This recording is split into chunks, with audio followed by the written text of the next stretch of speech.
Bijouterie Santian, ny vidy volamena, manolotra anao ny Jite. Merci toi am'ilay nettoie vaovaorana. Nettoie, ny Tivera. Jovena, source d'énergie. Vous présente le Jite. C'est mou. C'est doux. Mogul, c'est trop bon avec le Jite. Mitsidika ireo toerana maro eto Madagasikara ato anaty Jite miaraka amin'ny Saradi nosy iray tsika iray. Falifaly sambasambatra ato anatin'ny Jite miaraka amin'ny Monto Plus. Monto Plus misy amin'ny tsirony maro azo safidianana.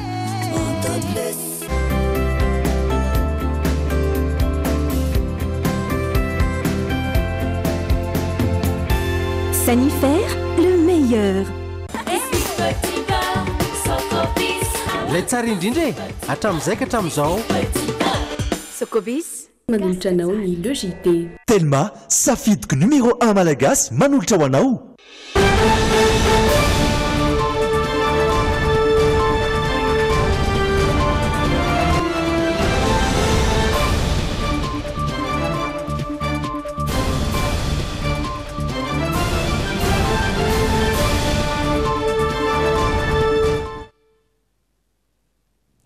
Faly miarabantsika tompolasy tokovavy amin'ity androny talata faraiky amby folo ny volana Jona taona 2024 niarabantsika navita soa ny fankalazan'ny fety ny Pentecoste io panabetsaka amin'izay ny akabetsahany vaovao misy koa ny vaovao maro samihafa eo amin'ny sokajiny samihafa izany ndeontsika anaraka avy hatrany loha teny vaovao.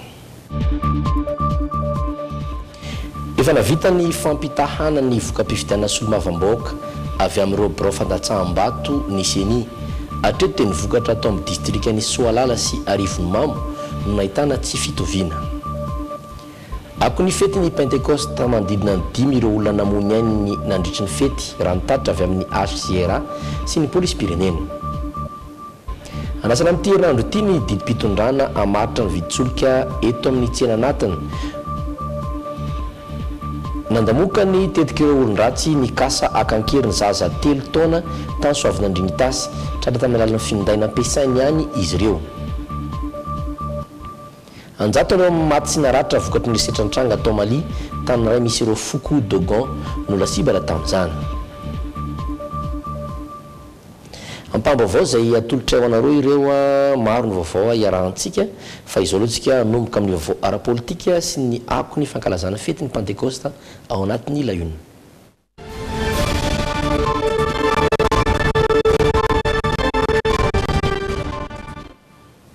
Efa navita ny fampitahana ny voka-pifidianana solomavamboaka avy amin'ireo birao fandatsaham-bato ny seni raha ny fanambarany androany. Miroso amin'ny fanamarinana ireo voka-pifidianana kosa ireo kandida na solotena kandida nangataka ny anao fampitahana ny vokatra. Miandry izay raha teo ny seni vao afaka mamoaka ny voka-pifidianana vonjy maiky. Atreto dia vokatra atao amin'ny distrikany Soalala sy Arivomamo no nahitana tsy fitoviana. Peridina Zafindramanina sy Kasambola manana mitatra amin'ny vaontsika. Voka-pifidianana avy amin'ny distrika Rombefolo no vita kirakira isaky ny 420 ora. Dingana 4 kosa no narahany seni nahafahany kirakira ny voka-pifidianana tamin'ny alalan'ny fitanana an-tsoratra tena izy. Isan'izany ny fanamarinana ilay fitanana an-tsoratra na avy amin'ny seni izany na tsy. Eo ihany koa ny fijerena ireo antotanisa sy kajy izay voarakitra ao anatiny toy ny isan'ny mpifidy, ny fitambaranisa ireo vato manan-kery sy ny vato maty ary ny vato fotsy. Amarinina raha toka mifanaraka amin'ny isan'ny vato manan-kery ny totalin'ny vato azon'ireo kandida rehetra. Dingana fahatelo ny fampitahana ny antotanisa ao amin'ny fitanana an-tsoratra tena izy sy ny fitanana an-tsoratra skane raha mifanaraka amin'ny vokatra avy amin'ny birao fandatsaham-bato. Amintsika miteny izao zany dia efa vita ny fampidina zany hoe ny confrontation an'le procès verbal nalaina sary zay namoatsika ny tendance sy ny procès verbal tena izy le niainga avy any amin'ny birao fandatsaham-bato niaraka moa tamin'le ataonay hoe fiche de dépouillement et de pointage na ny FDP zany hoe mirakitra reo le vato azon'ny candidat tsirairay avy. Vita zany reo mialohany amoana ny voka-pifidianana vonjimaika dia miroso amin'ny fanamarinana farany ireo asa vita ny seni miaraka amin'ireo kandida ho solombavam-bahoaka na ny solotenany izay nangataka ny hanao fampitahana. Tao amin'ny distrika ny Soalala sy Arivomamo hatreto no nahitana tsy fitoviana. Ka hatramintsika miteny izao zany dia nisy fangatahana 5 no voarain'ny seni anaovana zay ilay confrontation zay ka ny fito amin'ireo zany no nekena zany hoe nirosona zany le confrontation dia tao moa zany ny nanaovana ny confrontation mahakasika ny trangan-javatra tany Soalala. Tamin'io zany dia nahitana tsy fitoviana ireo le firaketana an-tsoratra miisa anakiroa avy any fandatsaham-bato anakiroa zany. Dia teo ihany koa zany ny tany Arivomamo io zany dia nisy folo moa zany reo le procès verbal zay napedina teto dia ny anankiray tamin'ireo zany misinja le hoe tsy fitoviana. Tombana nisy ivoaka amin'ny sabotsy fahavizakosta ny voka-pifidianana solombavam-bahoaka vonjimaika. Navoaka tsirairay dia voatizao dia navoaka nsenina anazy mitovy. Commune telo amin'ny distrika ny Iosy no ahina nitrangana Oska nandritra ny fifidianana solombavam-bahoaka teo. Raha fitaraina solotena ny kandida sasany tany an-toerana ankilan'izay kosa any amin'ny distrika ny Betroka lavim-pomba ny kandida Nicolas Randrenasolo ny fanenjena azo nangala-batso nampiasa volam-panjakana tamin'ny fifidianana solombavam-bahoaka. Arahantsika ny vaovao. Fanovana ny fitanana an-tsoratry ny voka-pifidianana, fampitomboana isan'ny mpifidy amin'ny alalan'ny fampiasana kara-panondro osika, ireo ny endrika tsy fanarahan-dalàna tsikaritry ny solotena ny kandida sasany tany amin'ny distrika ny Iosy. Ity eto ty zao dia tamin'ny 4 avril 2019 nanamboarana ity kara-panondro ity tagny Toliara. Ity olo ty nefa dia manakara-pifidianana ao amin'ny district ny Iosy. Iaho zao tena nahatraky fagnovana amboarandreo tagnatiny fifidianana magnova PV. Ity sary ty sary tratriko tany anatin'ny commune Ngalavoky ty. Nalaiko sary misy io bureau de vote 1 kilomètre miala toerana misy bureau de vote nindesagny PV novagna agny amin'ny tanàna 1 kilomètre an-dragnon'olo ao an-tragnon'olo io toerana midoboka ambony sihy magnova PV. Dia ny fampiasana ny moto tamin'ny CLD izay repelatanany ben'ny tanàna. Izany fitaovana izany dia nampiasaina amin'ny mialohan'ny fifidianana tao akatoky ny fifidianana ary tao aoriana amin'ny fanamboarana ny PV izay nampitomboana ny isan'ny mpifidy sy ny mpifidy voasoratra anarana. Commune telo amin'ny distrika ny Iosy no voalaza fa nisehoana endrika tsy fanarahan-dalàna raha ny tatitra voaray hatrany. Misongadina amin'izany ny fampiasana fitaovam-panjakana na ihany koa ny fanambazana olo-panjakana. Voalaza ihany koa fa nisy tamin'ireo mpisehatra ny fanabeazana sy fokotany ary lefitry ny ben'ny tanàna no nandray anjara tamin'ny fampelezan-kevitra. Tagny Toloha miady enatratrarana an'ity tôbily mpanjaka ty tagny amin'ny commune ny Toloha miady zay direna tamin'izany vao vetivety vao nisoloana zany direna zany nampiasan'io izy afaka nibeko chef zapy abiaby tagny agnatin'ny faritry ny Iosy. Ny chef fokotany dia voamarina fampiasa mpanjakana kanefany dia mandray anjara mavitrika ary ny tokona nipetraka tao amin'ny bureau mpifidianana manondro ny mpifidy ny cadre ho kosena hoe eto ny kosentsika. Ho an'ny distrika ny Betroka indray lavin'ny pomba ny kandida Nicolas Randrenasolo ny fanenjehana azy ho nampiasa volam-panjakana tamin'ny fifidianana solombavam-bahoaka. Ny fifidianana tao anatin'ny distrika ny Betroka dia madio sady mangarahara dia mahagaga aneny mbola misy hoe misy fangalaram-bary fa ny kandida ny toana ny alan'olo. Amafisina izy ireo ihany koa ny fanajana ny lalam-panorenana ka tsy eken'izy ireo ny filazana fa nisy ny alabato. Nefa ny marina dia izao izy ny député de Madagascar dia tsy manana fahefana na sahala ny tokoa hamoaka vola ny CLD fa ny andraikitry ny député sy ny maire dia mamola vola tetikasa hampiasana ny vola ny CLD mikasika ny tetikasa zay narosa avy aty amin'ny district atao ny appel d'offre azo le asa ny entrepreneur na ny fournisseur no ivatana ny vola any amin'ny kotiny fa tsisy vola azo ny député raisina tanany io na ny ariary. Hevitra iraisan'ny rehetra ny ametrahana ny mangarahara amin'ny fifidianana solombavam-bahoaka ka manao antsoava amin'ny seny sy ny ambaratonga-pahefana isantsokajin'izy ireo anara-maso akaiky sy hijery fotony ireo tranga nahitana lesoka sy osoka ary tsy fanarahan-dalàna. Ako ny fankalazany fetin'ny Pentecoste kosa olona 5 eo no namony ainy nandritry ny fety rantatitra avy amin'ny HRA sy ny polisy pirenena. Nidina isan'ireo olona nila fitsaboana maharitra teny ivon'ny hôpitaly. Tetsikilany kosa dia niezaka naramaso teny an-dalambe ny polisy pirenena mitondra ny ndimy mikasika izany Rinandriamalala sy misy razafantsatofa. Nahita-pidinana ny isan'ny olona niditra hôpitaly nandritry ny fetin'ny Pentecote raha nitatra azo avy amin'ny hôpitaly HRA. Etsikilany kosa betsaka ireo nandalo 5 tsy mitazoma avokoa amin'ny ankapobeny roa ny olona namony ainy voaray ny tompon'andraikitra avy eo anivon'ny HRA. 500 ireo olona nandalo tao amin'ny sampana vonjy-taitra nandritry ny fety ary 930 ihany no notazomin'ny hôpitaly. 50 kosa ireo nandalo tao amin'ny sampana famelomanaina nandritry ny roa andron'ny Pentecote ka ny 2 ihany no tsy maintsy ny tanana. Raha nitatra voaray avy amin'ny polisy pirenena kosa dia 3 ireo namony ainy nandritry ny fetin'ny Pentecote vokatry ny lozam-pifamoivoizana. 12 kosa ny halatra anseho. Anisan'ny lamina napetraka ny fametrahana polisy misava sy miamana saika ho isaky ny kion-dalana. Lavalava ny andro tsy fiasana tamin'ity herinandro ity zany hoe tamin'ny larobia nisy andro tsy fiasana io koa moa zany ny événement ny Pentecote. Donc zany dia hitantsika fa maro koa ny olona ny safidy ny alana Antananarivo, ny safidy ny ala sasatra, misy moa ny safidy koa ny hijanona eto. Dia amin'izao fotoana izao zany dia mametraka foana ny police urbaine eto Antananarivo an'ilay resaka police de visibilité sy resaka hoe barrage de sécurité. Tamin'ny herinandro dia lozam-pifamoivoizana 7 no voarakitry ny polisy, 7 ny olona naratra tamin'izany. Efa niezaka izy ireo ny ampiana izany raha ny fanazavana hatrany. Fa tao anatin'ny filaminana no nankalazany mponiny Tomasina ny fetin'ny Pentecoste. Ankoatran'ireo loza vokatry ny fisotroana zava-mahamamo tafahoatra tsy nanao sarotra ny fitandrona fahalemana araka ty vaovao fanadihadiana hoentiny Rodainy Menjanary ity.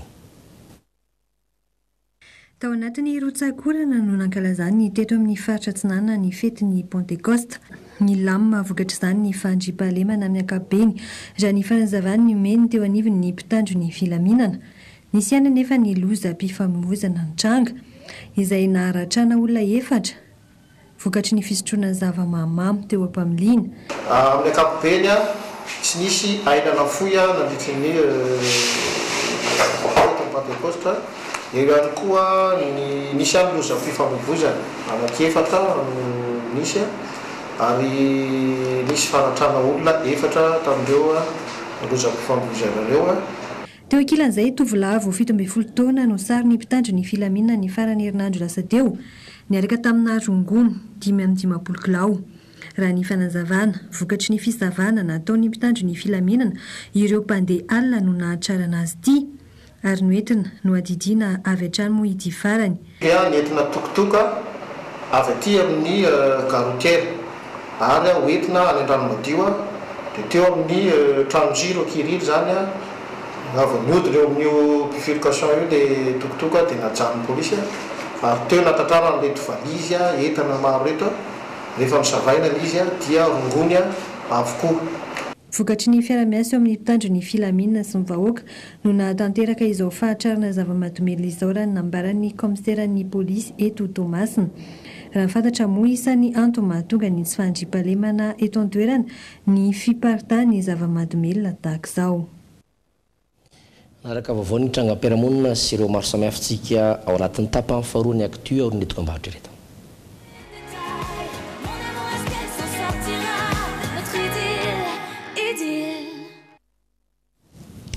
Filansoma tsara eto amin'ny plateau-ny le Jite tsika andao ary arinaraka indray ny toy ny vaovao ao anatin'ny actu. Ny trangam-piarahamonina no mboantsika an'izany satria ny tranganana fakana ankeriny tany soavinandrina itasy ny faramparany volana May lasa teo. Ankizy 3 taona no lasibara tamin'izany izay nitakindreo mpanao takalona lela vola hatramin'ny 10 tapitrisa ariary. Tsy nombe nefa nitetika ireo olon-dratsy tratra tamin'ny alalan'ny finday nampiasainy ihany izy ireo. Fantatra kosa fa piralahy samy hafa reny ilay mpakankiriny sy ilay zazanalaina ankiriny fanampim-baovao arantsika efatrano. Ankizy lahy kely 3 taona no nisy nankakeriny tany soavinandrina itasy sy ny faraparany volana May lasa teo. 10 tapitrisa ariary ny volan'ny takindreo olon-dratsy tamin'ny ray aman-dreniny. tonga teny anivon'ny mpitandro ny filaminana ny fitarainana natao ny velam-pandrika rehetra no amarinina tamin'ny alalan'ny finday nampiasainy ny toerana nisy ireo olon-dratsy ka mora foana ny nisamborana azy ireo.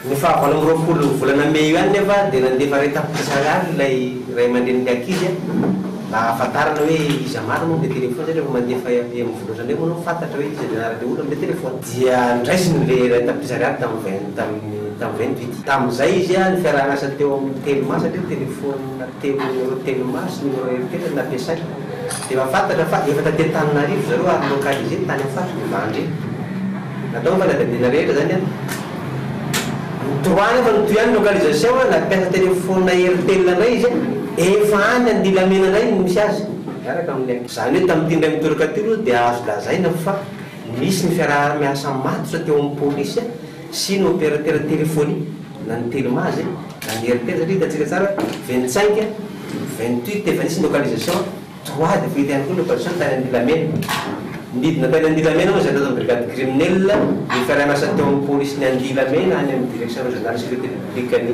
aloatra mangoro dia tratra tany lay tovolahy sy ny vady anankiray miaraka amin'ny ankizy. Tetika efa voaomana hatry ny elona izao hoy ny polisy pirenena izay nanao ny famotorana. Teo am-pivarotan'andro arivariva ilay zaza no entin'ireo mpanao takalona enan-keriny.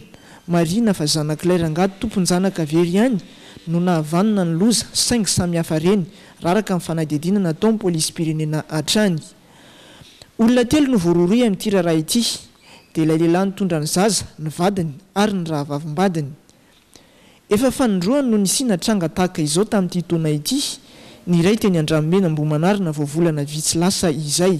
Miantso fiaraha-miasa amin'ny rehetra trany ny mpitandro ny filaminana amin'ny fanomezam-baovao mba hamongorana ny asany jiolahy. Fa mitokosa ny famotorana mahakasika ilay telo mirahalahy hitafaty tany ampita-tafika ny tany fotsy ny farany volana Mey lasa teo. Ampolo ireo miaramilana hiditra-ponja vonjomaiky voapangona vanona izao von'olona feno bibiny izao araka ny famtam-baovao voaray. Fomarina izany tamin'ny fanadihadiana nataon'ny gendarmerie tany an-toerana sy ny fakana ambavany ireo fianakaviany maty ankomaovao Jasiel Anjarafesy Doda Rajarinjato. Miaramila 20 mahery no efa nahiditra ponja vonjomaika eny Antamora amin'izao fotoana. Voapanga ho tompon'antoka tamin'ny famonoana ireo lehilahy telo hitafaty tany ampita-tafika ny tany fotsy araka ny loharam-baovao voaray. Fantatra fa manamboninahitra ny sasany voaroroy amin'ity raharaha ity. Ny gendarmerie no miandraikitra ny famotorana. Voamarina tamin'ny alakamisy 9 Jona lasa teo nandritra ny fidinana ifotony natao fa miaramila maromaro ny tompon'antoka amin'izao raharaha izao. Eloka ny anjehana ireo miaramila ireo ny fitazonana sy fanasaziana olona tsy mifanaraka amin'ny zon'olombelona. Ankoatr'izay ny hitatra hatramin'ny famonoana tamin'ny fomba feno abibina. Fantatraraka ny loharam-baovao voaray ihany koa fa samy avy any Ambohimahasoa avokoa izy telo amin'ny rahalahy no vonoana. Olona tsy mifankafantatra kosa izy ireo fa avy amin'ny kominina samihafa raha ny filazan'ny fianakaviany. Tamin'ny 20 Mey lasa teo izy telo amin'ny rahalahy no nisamborina tany Ambohimahasoa. Ayahiana ho nitazona fitaovam-piadiana tsy ara-dalàna. Notazon'ny miaramila nandritry ny 10 andro tany an-toerana izy ireo. Ny alakamisy 30 Mey 2024 no nahitany fianakaviana azy farany izay nampidirina tao anaty kamiao.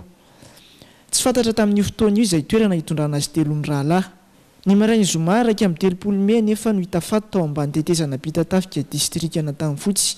Izany hoe tamin'ny fotoana nitondrana azy ny ala tany Ambohimahasoa io no namonoana azy telo ny rahalahy tamin'ny fomba feno abibina. Na dia misy aza ireo efa fantatra fa nahiditra amponja mbola mitoy fanadihadiana tao ampitandro ny filaminana. Tsy mbola namoaka tatitra femo mahakasika ity raharaha ity ny avy eo anivon'ny ministera ny fiarovam-pirenena. Tsy mbola nampahafantarina hatreto ny andraikitra ireo manamboninahitra voasaringotra. Efa nanamafy kosa ny etamajoro mitafika malagasy andro maromaro lasa izay fa tsy azo leferina ny firaisa ampitandro ny filaminana tsy kombakomba amin'ny mpanao ratsy na manao asa ratsy mihitsy. Andrasana ny toy ny raharaha. Pejim-baovao raha toe-karena dia mifarana androany ny feptom-piasan'ny tahirim-bola iresim-pirenena eto Madagasikara. Anisany vaindohan'ny raharahany izy ireo nandritry ny fotoana ny asany ny ampiakatra ny toe-karem-pirenena malagasy. Nosingana manokana viditsolika tamin'izany nambarany solotena ny gouvernemanta Randriamandranto Richard raha natrika izany fa andrasana amin'ity herinandro ity ny dipitondrana hamaritra ny viditsolika eto amin'ny tsena anatiny. Mitondra andinindiny momba izany Rina Andriamalala sy misy raha zafantsatofa.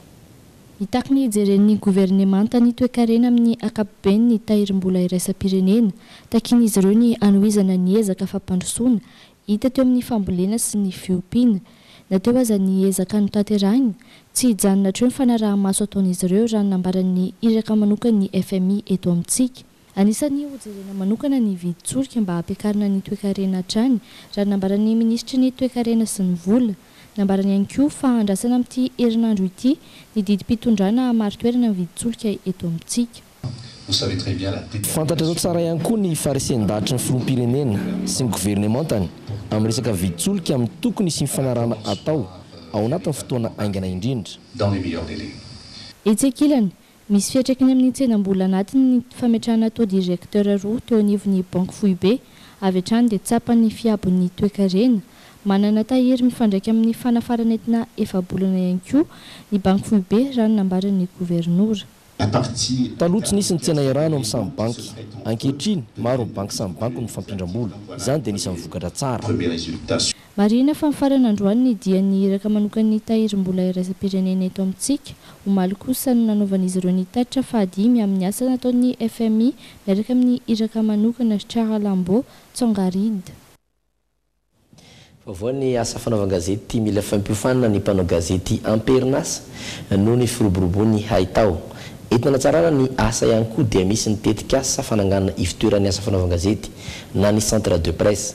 Ny fikamana mpanao gazety noro malagasy no miezaka mantanteraka izany mba nomezana kalitao tsara ho an'ny asa fanaovan-gazety eto an-toerana. Feno ajarianina sy dodarajaronjato mitatitra amintsika ny vaovao. Noho ny firoborobon'ny haitao dia mila maraka ny toetrandro ihany koa ny asa fanaovan-gazety raha tsy teny fotsiny eo amin'ny fikirakiran'ireo fitaovana entina miasa izay efa mivoatra amin'izao fotoana. Eto Madagasikara nefa mbola miasa ary tsy afa miala amin'ireo fitaovana tranainy ireo mpanao gazety sasany. Ankoatran'ny fitaovana dia misy ihany koa ny ezaka atao amin'ny fanamafisana ny traikefa ananana. Ny volana jolay zao zany dia izay fiofanana izay dia miresaka momba ny lalàna dia ihany koa ny resaka ifanaovana amin'ny zareo ny Bianco dia ny polisy sy ny azandary ihany koa zany heverina fa dia hoavy ihany koa amin'ny fotoana io izay fa andalana moa ny resaka ifanaovana amin'izy ireo. Heverina fa fanamafisana traikefa ny mpanao gazety zany no tena tanjona ao anatin'io ary dia heverina fa atao sembolana araka ny nambara teo.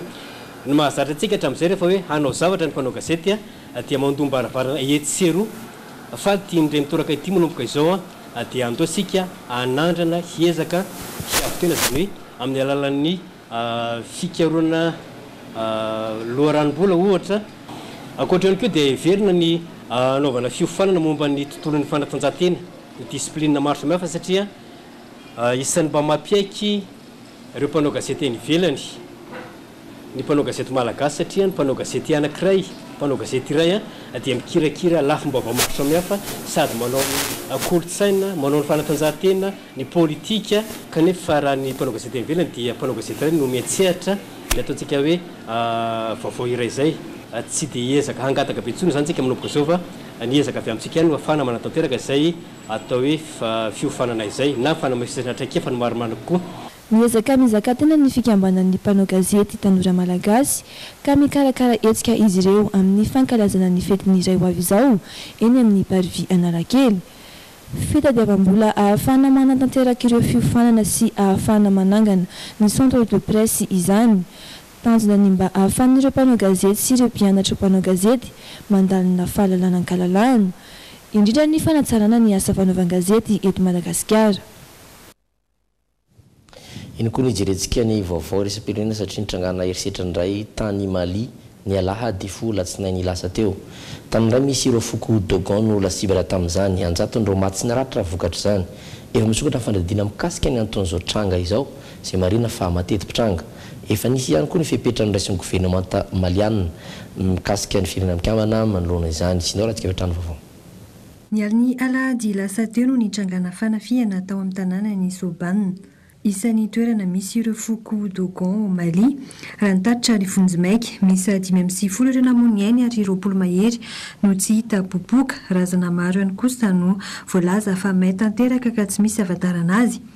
Araka ny fampitam-baovao tany amin'ny fitora ariva tany ho any no nanomboka voadidina olona mitapedina ity tanàna ity. Nitoy amin'ny famonoana ireo mponina izany ary niafara tamin'ny fandorana ny tanàna, mbola tsy fantatra mazava kosa ny anton'izao raha ny fanazavana. Ahina nefa ny mety isiny ny fifandraisana amin'ny fifanafian'ny foko misy any an-toerana toy ny tranga ny 13 martsa lasa teo tao Mali ihany, izay nahafatesana olona avy amin'ny foko Peul mahery ny 80. Marina ihany koa fa ireo foko ireo ny Peul sy ny Dogon no tena ahitana izay fifandrafiana izay. Nanameloka ity tranga niseho ity ny firenena mikambana ary niantso amin'ny hamerenana. Mafanatrano ny toedrara any Soudan amin'izao fotoana taorian'ny antso nataon'ny syndicat-ny mpiasa any Soudan dia tsy nisy namonjy ny asa mandrarany ireo Soudanais nanomboka omaly. Izany natao dia ho fitakina ny fialan'ireo manamboninahitra miaramila tsy hitondra ty firenena ity intsony.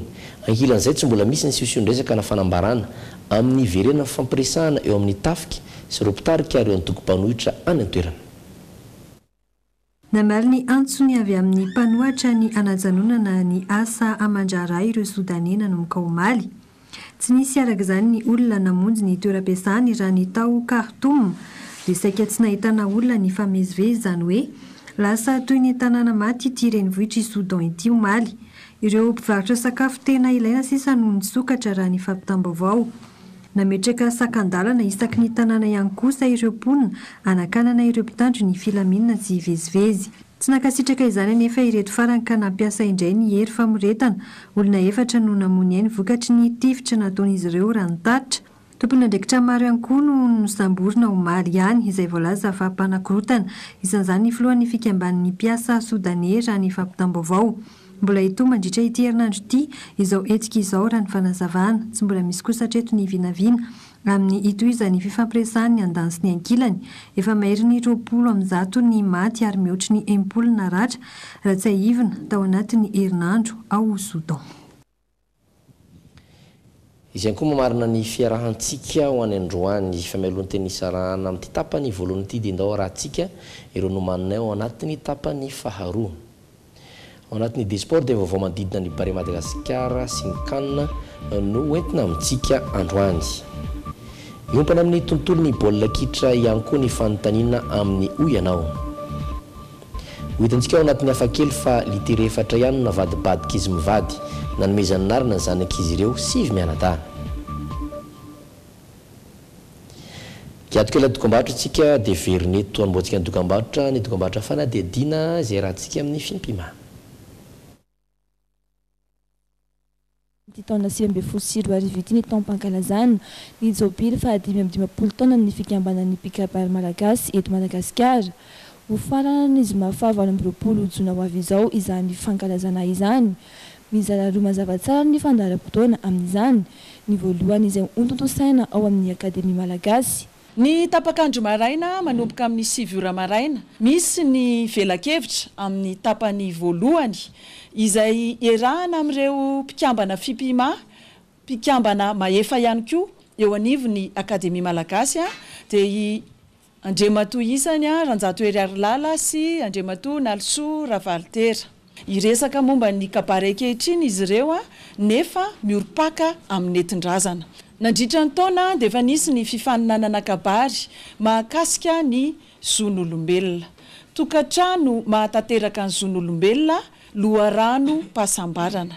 Nofanina aloha ireo mpikabary mahakasika izay zon'olombelona izay dia natao ny fifaninanana kabary ka izay nahazo ny laharana voalohany isa-paritany miampy anatsirabe anao ny kabary isa-paritra anentana amin'izay zon'olombelona izay. Tsaroana ankehitriny ireo mpikambana tranainy 20 taona mahery teo anivon'ny fikambanana dia toloranay izy ireo ny maripakasitrahana tsoina hoe voarabe. Nisy ihany koa ny alin'ny pikabary ao amin'ny Carlton nosy ny aliny manomboka amin'ny valora alina. Valora alina dia efa misy ny fampiratiana, misy ny sehokanto ary manomboka amin'ny 7 ora sasany kosa dia totorepika mandramaraina eo ihany koa ny anim-pitoloha, misy ny latro ary ny fisarihana loka goavana amin'ny alalan'ny plakety izay efa amidy eo ampidirana moa zany dia Tana Dubai Tana noho ny fiaraha-miasa amin'ny Kenya Airways